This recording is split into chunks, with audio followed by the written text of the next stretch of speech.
19th century, Karl Marx talked about alienation, which is a separation, being a stranger to something. And you're an alien to something. And Marx said there were four alienations in this culture. One is we're alienated from nature. Well, at a conference dedicated to looking at the physical and the natural environment, I don't have to say much to you to show how alienated we are from nature when we're destroying nature itself. The second alienation is from other people.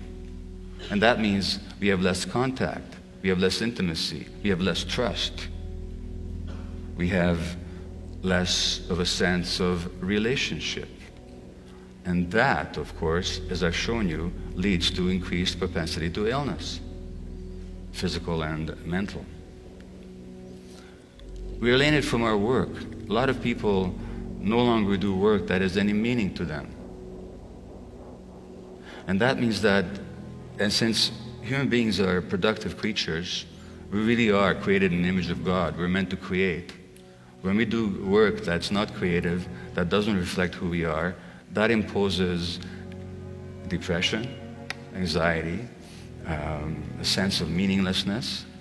And when we have a sense of meaninglessness, we'll want to substitute that sense of meaninglessness or that sense of meaning that we've lost by all kinds of other activities, and then we get all hung up on how we look, or how people feel about us, what we can obtain, what we can possess, what successes we can achieve. In other words, all the false substitutes which cannot possibly compensate us for the lack of genuine meaning. And of course, what this society does, it sells us a lot of products that substitute for that loss of meaning. In fact, much of the economy is based on a loss of meaning in our culture. And finally, and most importantly, we become alienated.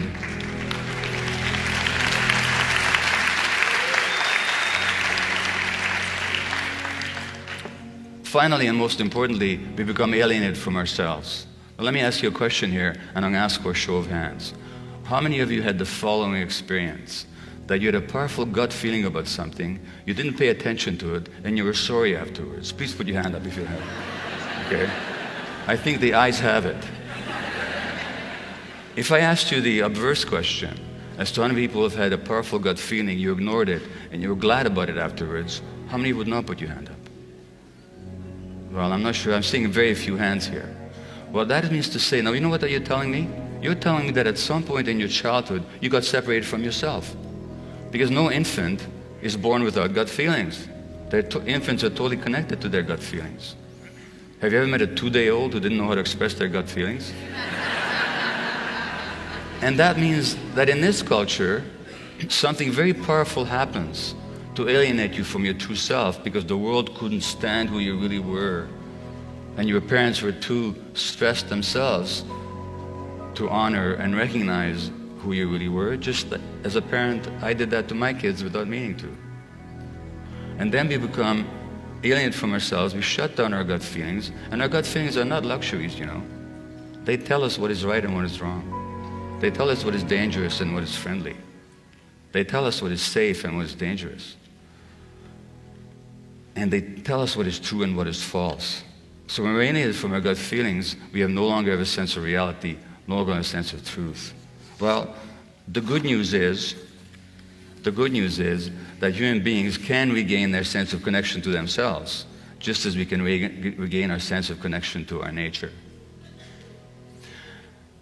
I will make just one final point here about the economics of it. A Harvard study 3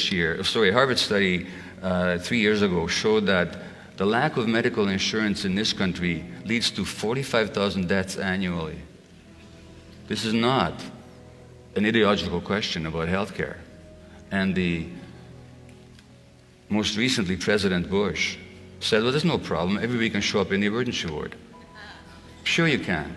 Once you've had a stroke because you didn't get treated for your high blood pressure, which you got because you were so stressed, you can go to the emergency ward and you get treated for your stroke.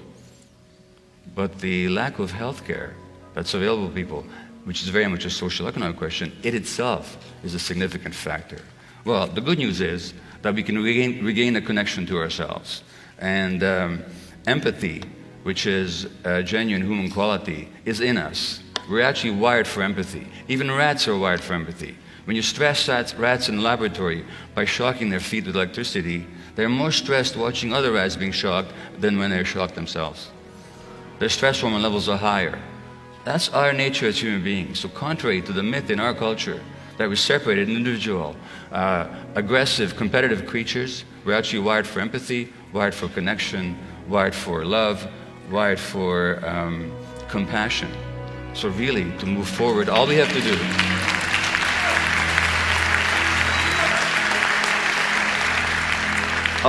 do not an easy task, but it's certainly available to us, is to get back to our true nature. Thank you.